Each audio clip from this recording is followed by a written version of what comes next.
Welcome to Second Look, the podcast where we dig into real cases that raise serious questions about justice, fairness, and the truth behind the headlines. Today's episode hits hard. We're talking about Terrence Cumber, a man sentenced to life in prison even though a jury said he didn't mean to kill. It was 2020. Terrence Cumber and his brother were at a nightclub in Georgia. Things got tense at Weiss. They were confronted and reportedly assaulted, so they tried to leave to de-escalate. But outside the club, everything changed. They were followed and a fight broke out again. Terrence saw his brother being attacked, and with only seconds to react, he pulled a gun and fired. Ahmaud Popel was killed. A tragedy, no doubt. Yeah, let that sink in. He was acquitted of malice murder, which means the jury believed there was no intent to kill. But after what happened outside that nightclub, what followed in court raised a lot of red flags.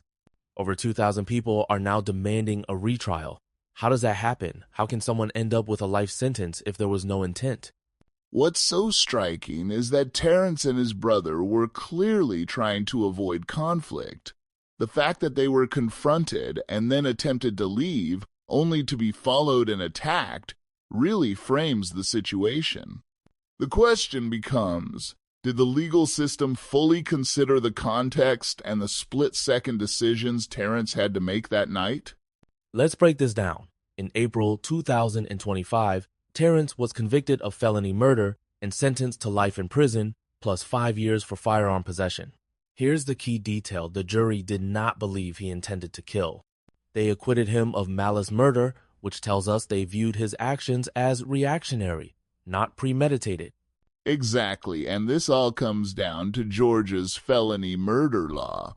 It says that if someone dies during the commission of a felony, you can be charged with murder, even if there was no intent to kill.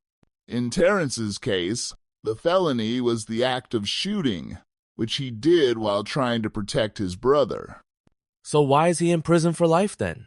The law treats the underlying felony here, the use of a firearm in a heated moment, as grounds for a murder conviction, no matter the circumstances. That means someone acting to defend a loved one can end up with the same sentence as a person who planned a killing. That doesn't sound like murder.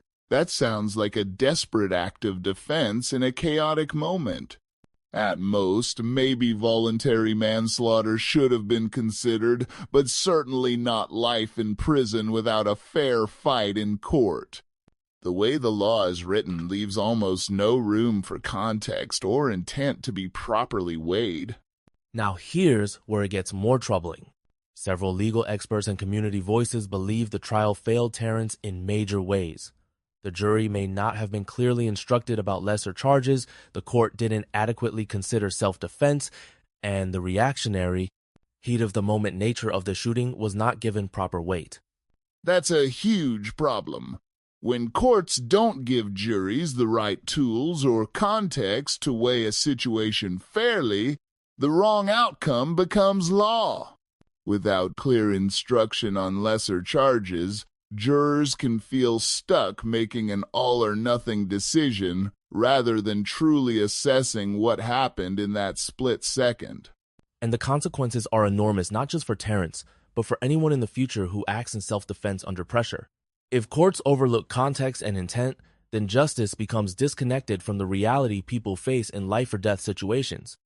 That's why so many are speaking up now. It's also about precedent. If courts and juries can convict someone for murder despite clear evidence of a reactive defensive act, it sets a dangerous standard. It tells people that even an attempt to protect family can be prosecuted as murder if the law isn't applied with nuance and care. People are speaking up and they're being heard. We've seen messages like self-defense is not murder, and if this is felony murder, then every act of defense could be criminal. Terrence's own brother said, "We didn't want violence. We tried to go home. We were provoked inside and out. If we had just been allowed to leave, everyone would have made it home that night."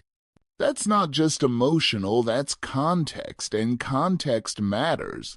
But somehow this case got barely any media coverage. Supporters have even had posts removed when trying to share the petition. It's almost as if someone doesn't want this story told, and that's why it's so important for people to keep talking about it. You might be asking, why should this matter to me? Because if the justice system can sentence someone to life without intent in a moment of defense, this could happen to anyone. It's not about excusing a death. It's about making sure punishment fits the truth, and that every trial considers intent, reaction, and fairness. This isn't a call for leniency, it's a call for consistency, for due process, for a retrial that accounts for all the facts. There's already a motion for a new trial on the court docket, which is a good sign, but motions don't guarantee justice. People do. That's why it's crucial to keep sharing, signing, and speaking up. Here's where you come in. Sign the petition, share this story, contact your representatives, start the conversation. Because silence is what allows injustice to keep happening, and this case has already stayed in the shadows for too long. Justice doesn't work until it works for everyone. Someone on the petition wrote, "This isn't about if he did it, it's about why he did it." And another supporter said, "If they take away his right to defend himself, they can take yours too." We stand with Terrence Cumber for fairness, for due process, and for a justice system that sees the full picture. This is about more than one person. It's about how we define justice and accountability for everyone. Our system should weigh intent, context, and circumstances, not just outcomes. That's why your voice matters. Every signature, every share, every conversation can move this case and others like it closer to justice. Keep sharing, keep signing, keep speaking up. Justice needs all of us, and it doesn't work until it works for everyone.